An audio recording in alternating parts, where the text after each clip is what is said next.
আজকে বাবার পুজো, বাড়িতে পুজোটা সেরে ফেললাম আর বাড়িতে বাবার মাথায় জলটাও ঢেলে নিলাম। বাবার মাথায় জলটা প্রথম প্রহরেই ঢাললাম বাড়িতে, এরপরে যাব দিদির বাড়িতে। কোথায় যাচ্ছ তোমরা? বলো, শিবের মাথায় জল ঢালতে যাচ্ছি।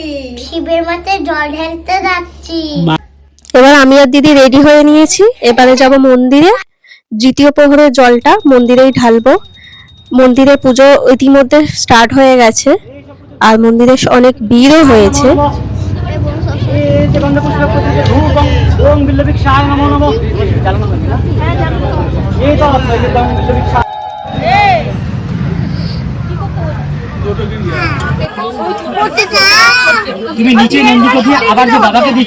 আমরা তো জল ঢালছি বাবার মাথায়, কিন্তু ওকেও ঢালতে হবে বাবার মাথায় জল।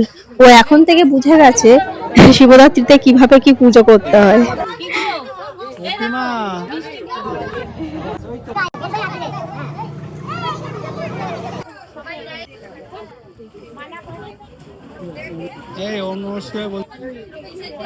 বাবাকে স্পর্শ করি ওইখানে সব দিয়ে দাও ওইখানে।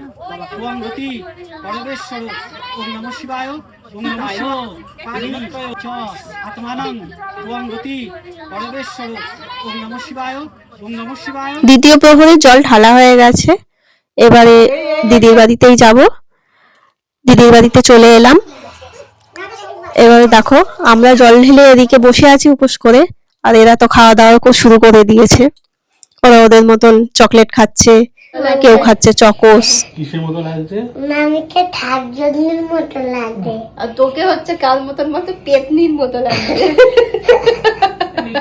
বাবাকে ভূতের মতো লাগে। তোকে কাল মতো লাগছে বলতো।